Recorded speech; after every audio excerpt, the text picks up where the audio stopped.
so this importance of contextual awareness, working in ambiguity, not knowing.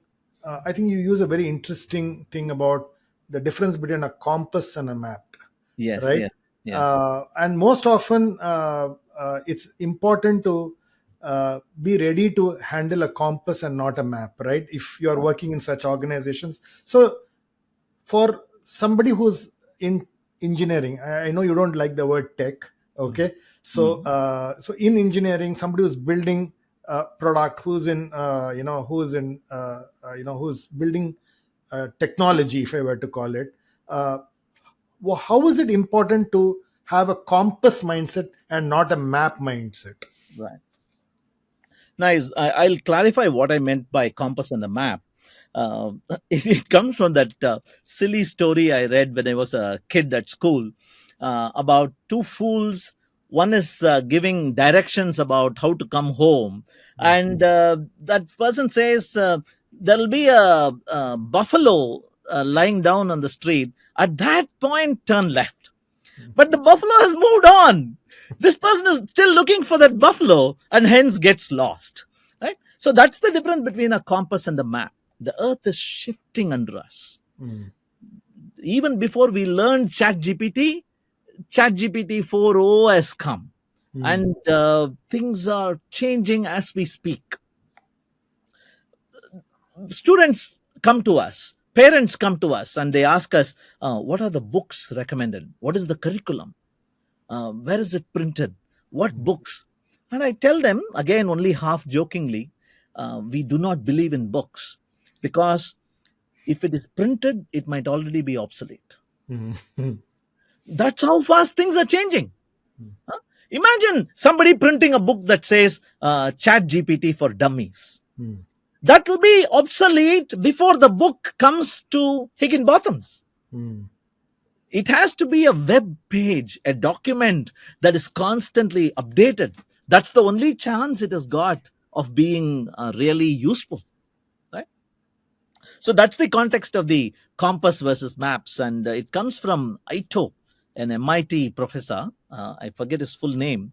He had talked about 11 skills for the future, and this was one of them: compass versus maps. Going back to the previous conversation where you asked me the mindset change between a person who develops for somebody else and another who develops for the long game, the Mm. product mindset. Here is another: technology for the sake of technology, Mm. right? I want to do something using Kotlin. Can I take this project? Versus, I have Kotlin, I have Java, I have Swift, I have Objective C, I have React Native. What does the customer need? Mm. What will sustain in the long run? Is Mm. it a fad? Is it a trend? Or is it here to stay? Mm. Asking those questions and doing the horses for courses matching. Mm. Not because you need something shiny on your resume, Mm. but because you want your customer to shine, Mm. right? So that mindset you need to imbibe if you Beautiful. are really interested in being a product person rather than a project person. So coming back to compass and maps, even at Zoho schools, when they ask us, hey, how are you going to complete all this? Or you are saying you will squeeze 4 years of college education into 2 years at Zoho schools. How is it possible? We tell them we teach you only what is contextual, we teach you only what is relevant, and we immerse you in an environment. So, contextual, relevant, immersive.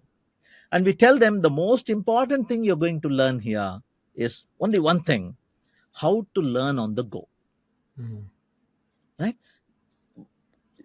Every day we have an internal channel, a chat channel, where we just post HTIL. Today I learned. Mm. I was amazed. We were having a conversation this morning just before this call started, and I told you I have changed my background from plain green to a shimmering Correct. blue. And I saw how you noted it down. You Mm. wanted to know the software's name, and you said, this is a learning for me today. Yeah. This is the only thing that differentiates the long-term eventual succeeder and the also ran today in today's world. So if you can learn something every day, sometimes it could even be what I learned yesterday was wrong. Correct. It could even be that. But if you can TIL your life, you don't need a map. You just need, where am I? Where am I going? And the other important benefit that a compass gives you is it points to the true north, that long term goal. I think it comes from Stephen Covey also. Correct. That is your long term goal. What is your eventual life arc going to be? What is the legacy you're going to leave behind? What will you want people to take your name for long after you are gone corporeally? So that true north, it'll keep reminding you even during times of stress and strain, when everything seems dark, and in fact stars shine brightest when things are dark. Yeah. So that's that beautiful thing, that beacon there that draws you to it, that really helps. Brilliant.